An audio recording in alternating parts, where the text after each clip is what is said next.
കൊച്ചു പയ്യന്മാരെയൊക്കെ പിടിച്ച് സീനിയർ ടീമിൻ്റെ ക്യാപ്റ്റനാക്കുന്ന ഒരു ട്രെൻഡിലായി ഉള്ളതെന്ന് തോന്നുന്നു. ഇംഗ്ലണ്ട് അയർലൻഡുമായിട്ടുള്ള T20 സീരീസ് ടീമിനെ പ്രഖ്യാപിച്ചു. അതിൻ്റെ ക്യാപ്റ്റൻ ആരാണെന്നറിയോ? വെറും 21 വയസ്സുകാരനായ ജേക്കബ് ബദൽ. RCB ടീം പ്ലെയറാണ്, നമുക്കറിയാം. നമ്മുടെ ഇന്ത്യ ഇംഗ്ലണ്ട് ടെസ്റ്റ് സീരീസിൽ അവസാന ടെസ്റ്റിലും അദ്ദേഹം ഉണ്ടായിരുന്നു. വളർന്നു വരുന്ന ഒരു ക്യാപ്റ്റനാണ് അദ്ദേഹം എന്നാണ് പറയുന്നത്. ജോസ് ബട്ട്ലർ അടക്കമുള്ള ഒരു ടീമിലുണ്ടെങ്കിലും ബട്ട്ലർ റിസൈൻ ചെയ്തതാണ്. ഇദ്ദേഹമാണ് ക്യാപ്റ്റൻ. ആലോചിച്ച് നോക്കൂ, 21 വയസ്സുകാരൻ്റെ കീഴിൽ ക്യാപ്റ്റനായിട്ട് ഇതുപോലത്തെ സീനിയേഴ്സൊക്കെ ഇറങ്ങുന്നല്ലേ. ഈഗോ പ്രശ്നങ്ങളല്ലേ? അപ്പോൾ എന്തൊക്കെയാണ്. എന്തായാലും നമ്മൾ നോക്കാൻ പോകുന്നത് ചരിത്രത്തിലെ ഏറ്റവും പ്രായം കുറഞ്ഞ ക്യാപ്റ്റന്മാർ ആരൊക്കെയാണ് എന്നുള്ളതാണ്. ഏറ്റവും പ്രായം കുറഞ്ഞ ക്യാപ്റ്റൻ ഒരു പാകിസ്ഥാൻ ക്രിക്കറ്റ് താരമാണ് കാസിം അക്രം. വെറും 20 വയസ്സും 306 ദിവസമുള്ളപ്പോഴാണ് അദ്ദേഹം ക്യാപ്റ്റനായത് 2023 ഹോങ്കോങ്ങിനെതിരെ. രണ്ടാം സ്ഥാനത്ത് അഫ്ഗാനിസ്ഥാൻ്റെ നമ്മുടെ പ്രിയപ്പെട്ട താരം റാഷിദ് ഖാനാണ്. 20 വയസ്സും 359 ദിവസമുള്ളപ്പോഴാണ് അദ്ദേഹം ക്യാപ്റ്റനായത്. മൂന്നാം സ്ഥാനത്ത് ബംഗ്ലാദേശിൻ്റെ ഷഹരിയാർ നഫീസാണ്. 21 വയസ്സും 211 ദിവസമുള്ളപ്പോഴാണ് സിംബാബ്വെക്കെതിരെ 2006 അദ്ദേഹം ക്യാപ്റ്റനാകുന്നത്. കേട്ടിട്ട് മുടിയില്ല, പിന്നെ ഒരു അഡ്രസ്സ് ഇല്ലായിരുന്നു തോന്നുന്നു, ക്യാപ്റ്റനായതോട് തീർന്നത്. നാലാം സ്ഥാനത്ത് കെനിയൻ താരം പ്രോസ്പർ ഉത്സയാണ്. 21 വയസ്സും 247 ദിവസവും സിംബാബ്വെക്കെതിരെ 2006. അഞ്ചാം സ്ഥാനത്ത് കെയ്ൻ വില്യംസൺ. കെയ്ൻ വില്യംസൺ 21 വയസ്സ് ക്യാപ്റ്റനായി. 21 വയസ്സും 328 ദിവസമുള്ളപ്പോൾ 2012 വെസ്റ്റ് ഇൻഡീസിനെതിരെയാണ് അദ്ദേഹം ക്യാപ്റ്റനാകുന്നത്. പിന്നീട് ഇപ്പോൾ നമ്മുടെ ജേക്കബ് ബദൽ 21 വയസ്സും 329 ദിവസം മാത്രമേ അദ്ദേഹത്തിന് പ്രായമുള്ളൂ. അയർലൻഡിനെതിരെ ക്യാപ്റ്റൻസി അരങ്ങേറ്റം കുറിക്കാൻ പോവുകയാണ്.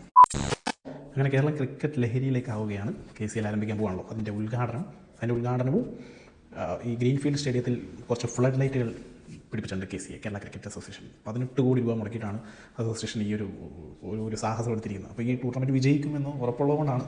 കഴിഞ്ഞ വർഷം ഒന്ന് ശ്രദ്ധിക്കപ്പെട്ടു, പക്ഷേ ആ ശ്രദ്ധിക്കപ്പെട്ടതൊന്നും പോരാ. കുറച്ചും കൂടി ആഞ്ഞ് ശ്രദ്ധിച്ചാലേ വലിയ വലിയ സ്പോൺസേഴ്സും കാര്യങ്ങളും ഒക്കെ വരത്തുള്ളൂ. അതിനുവേണ്ടി 18 കോടി രൂപ മുടക്കിയിട്ടാണ് ലൈറ്റ് നിർമ്മിച്ചിരിക്കുന്നത്. ചടങ്ങിൽ കടകംപള്ളി സുരേന്ദ്രൻ MLA ആണ് സ്വിച്ച് ഓൺ കർമ്മം നിർവഹിച്ചത്. അത്യാധുനിക സൗകര്യങ്ങൾ ഉറപ്പാക്കിയോടെ സ്റ്റേഡിയം അന്താരാഷ്ട്ര ശ്രദ്ധ നേടുന്ന നിലയിലേക്ക് ഉയർന്നുവെന്ന് MLA പറഞ്ഞു.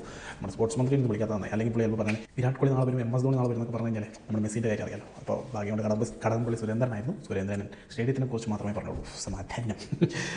ഇതോടെ 4 കൂറ്റൻ ടവറുകളിൽ നിന്നും 392 LED ലൈറ്റുകൾ ഒരുമിച്ച് കത്തിയപ്പോൾ രാത്രിയെ പകലാക്കുന്ന വെള്ളി വെളിച്ചം സ്റ്റേഡിയത്തിൽ നിറഞ്ഞു. തൊട്ടു പിന്നാലെയാണ് ഏവരെയും ആകാംക്ഷയുടെ മുൾമുനയിൽ നിർത്തിയ ലേസർ ഷോ അരങ്ങേറിയത്. സംഗീതത്തിൻ്റെ താളത്തിനൊത്ത വർണ്ണങ്ങൾ വാരിവിത്തറിയ ലൈറ്റുകളും ആകാശത്ത് വർണ്ണചിത്രങ്ങൾ വരച്ച ലേസർ രശ്മികളും കാണികൾ പുത്തൻ അനുഭവമായി. ഫ്രീ ടിക്കറ്റായിരുന്നു. ഇനി അടുത്ത ആഴ്ച ആഗസ്റ്റ് 22 മുതലാണ് ഈ KCL തുടങ്ങുന്നത്. അതും ഫ്രീ ടിക്കറ്റാണ്. എല്ലാ മത്സരവും ഇവിടെ വെച്ച് കഴിഞ്ഞാൽ 2 മത്സരങ്ങളാണുള്ളത്, ഉച്ചയ്ക്കും രാത്രിയായിട്ട്. അതുകൊണ്ട് പറ്റാവുന്നവരൊക്കെ കാണണം, അവരെ പ്രോത്സാഹിപ്പിക്കണം, താരങ്ങളെ പ്രോത്സാഹിപ്പിക്കണം, KCAനെ പ്രോത്സാഹിപ്പിക്കണം. എങ്കിലേ ഇതിന് കുറച്ചും കൂടി ഒരു ആകർഷണം വരുള്ളൂ. എങ്കിലും ഇത് വലിയ രീതിയിൽ ചർച്ച ചെയ്യും. കാരണം അതിനുമാത്രം പൊട്ടൻഷ്യലുള്ള ക്രിക്കറ്റ് താരങ്ങളുണ്ട്. കേരള ക്രിക്കറ്റ് താരങ്ങൾ മാത്രമേ ഇതിനകത്ത് പങ്കെടുക്കുന്നുള്ളതാണ് ഏറ്റവും വലിയ പ്രത്യേകത. അതൊക്കെ നമ്മുടെയും വളർന്നു വരുന്ന പിള്ളേരുകൾക്കൊക്കെ ഒരു ഊർജ്ജമായിരിക്കും. അവർക്കൊരു അവസരം KCL കളിക്കാനുള്ളത്. KCL ഒക്കെ വരും കാലങ്ങൾ ചിലപ്പോൾ IPLലേക്ക് എടുക്കുന്നതിൻ്റെ ഒരു ചവിട്ടുപടിയായി മാറാം. നമ്മുടെ മിന്നുമണി തകർത്തടിക്കൊണ്ടിരിക്കുകയാണ് ഓസ്ട്രേലിയ. നിങ്ങൾ അറിഞ്ഞായിരുന്നോ? ഇന്ത്യ Aയും ഓസ്ട്രേലിയ Aയും തമ്മിൽ 3 മത്സര ഒരു ഏകദിന സീരീസ് നടക്കുന്നുണ്ട്. അതിൽ 2 കഴിഞ്ഞു. 2 ഇന്ത്യയാണ് ജയിച്ചത്. 2ലും മിന്നുമണി തന്നെയാണ് മികച്ച പ്രകടനം കാഴ്ചത്. ഇന്നലെ കഴിഞ്ഞ കളിയിൽ മിന്നുമണി 3 വിക്കറ്റാണ് എടുത്തിരിക്കുന്നത്. അതിൻ്റെ അടിസ്ഥാനത്തിൽ ഇന്ത്യ ഓസ്ട്രേലിയനെ തോൽപ്പിച്ച് സീരീസ് ഇങ്ങനെ എടുത്തിട്ടുണ്ട്. നമ്മൾ ഈ കോഹ്ലിയുടെയും അഭിഷേക് ശർമ്മയുടെയും ഗില്ലിൻ്റെയും കാര്യം മാത്രം പറഞ്ഞുകൊണ്ടിരുന്നല്ലോ. നമ്മുടെ വനിതാ ടീമിൻ്റെ കാര്യങ്ങളും പറയട്ടെ. അറിയണമല്ലോ, മിന്നുമണി നമ്മുടെ വയനാടിൻ്റെ മുത്താണ്. മിന്നുമണി മാത്രമല്ല, സഞ്ജന സജീവനുണ്ട്, ജഷ്മിതയുണ്ട്. ഇതൊക്കെ വയനാട്ടിൽ നമ്മുടെ പിള്ളേരാണ്, മലയാളികൾ. ഇന്ത്യൻ ടീമിൽ അങ്ങ് ഓസ്ട്രേലിയ പോയി കളിക്കുക. രാജസ്ഥാൻ റോയൽസിൽ നിന്ന് എല്ലാവരും ഇങ്ങനെ പോവുകയാണല്ലോ. സഞ്ജു സാംസൺ ഓൾറെഡി അറിയിച്ചു കഴിഞ്ഞു, എനിക്ക് നിങ്ങളുടെ കൂടെ തുടരാൻ താല്പര്യമില്ല. ഇനി അവർ മാറ്റുമല്ലോ എന്നത് കണ്ടറിയണം. അങ്ങനെ താല്പര്യമില്ലാത്ത ഒരാളെ പഠിപ്പിച്ച് നിർത്തിയിട്ട് ടീമിനും ഗുണമില്ല, പ്ലെയർക്കും ഗുണമില്ല, പോട്ട്. ഇപ്പോൾ ഇതാ നമ്മുടെ മുൻ കോച്ചും നിലവിലെ ടീം ഡയറക്ടറുമായ സംഘക്കാര ടീം വിടണം എന്ന് ആഗ്രഹിക്കുന്നു. അത് രാജസ്ഥാൻ അറിയിച്ചു എന്നാണ് അറിയാൻ കഴിയുന്നത്. അദ്ദേഹവും കൊൽക്കത്തയിലേക്ക് പോകാനാണ് താല്പര്യപ്പെടുന്നതെന്നാണ് റിപ്പോർട്ടർ പറയുന്നത്. സഞ്ജുവും മേ ബി കൊൽക്കത്തയിലേക്ക് ട്രെയിനിലൂടെ പോകാൻ സാധ്യതയുണ്ട് എന്നുള്ളൊരു വാർത്ത നമ്മൾ കഴിഞ്ഞ ദിവസങ്ങളിൽ കേട്ടു. എങ്ങനെയെങ്കിൽ ഇവർ ഒരുമിച്ച് അങ്ങോട്ട് പോകാൻ തോന്നുന്നു.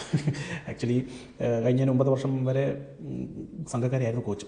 കഴിഞ്ഞ വർഷം രാഹുൽ വന്നപ്പോഴാണ് ഇദ്ദേഹത്തിനെ ഡയറക്ടറാക്കുകയും ദ്രാവിഡിനെ കോച്ചൊക്കെ ആക്കുകയും ചെയ്തത്. അതൊക്കെ പ്രശ്നങ്ങളുണ്ടെന്ന്. ഇവർ മൊത്തത്തിൽ എന്തൊക്കെയോ ഇഷ്യൂസാണ്, നമ്മൾ കാണുന്ന പോലെയൊന്നുമല്ല.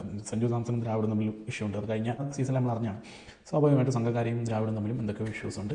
അതൊക്കെ ഇപ്പം പുറത്തേക്ക് വരുന്ന വാർത്തകളും അതിനനുസരിച്ച് ടീമിൽ നിന്ന് ആൾക്കാർ വിട്ടുപോകുന്നതൊക്കെയാണ് ഇപ്പോൾ നമ്മൾ കാണുന്നത്. എന്താണെങ്കിൽ കഴിഞ്ഞ ലേലത്തിൽ ജോസ് ബട്ട്ലർ എടുക്കാതെ ഹിറ്റ്മേറേയും പരാഗിനെയൊക്കെ ഇവിടെ നിലനിർത്തിയതാണ് സഞ്ജു സാംസനെ ചൊടിപ്പിച്ചത്. അത് ദ്രാവിഡിൻ്റെ ഒരു ആവശ്യമായിരുന്നു പോലും. ഹിറ്റ്മേറും മറ്റേ പരാഗും മതിയെന്ന്. അതൊക്കെയാണ്, ഇങ്ങനത്തെ കുറേ കാര്യങ്ങളുണ്ട്. ഈഗോ ഇഷ്യൂസാണ്. എന്ത് തന്നെയായാലും കുമാർ സംഘക്കാരെയും സഞ്ജുവും കൂടി കൊൽക്കത്തയ്ക്ക് പോവുകയാണെങ്കിൽ കൊൽക്കത്ത ഈ വർഷം തകർക്കും. കഴിഞ്ഞ 9 വർഷം ശ്രേയസ് അയ്യറിൻ്റെ കീഴിൽ കപ്പക്കടിച്ച് രാജാക്കന്മാരായിട്ട് കഴിഞ്ഞ വർഷം വന്നതാണ്. കഴിഞ്ഞ വർഷം വന്നപ്പോഴത്തേക്കും ക്യാപ്റ്റനും ഇല്ല, ആരുമില്ല, തകർന്നടിഞ്ഞു പോവുകയും ചെയ്തു. പക്ഷേ ഇപ്രാവശ്യം ഒരു ശക്തമായി തിരിച്ചുവരവ് പ്രതീക്ഷിക്കുന്നു.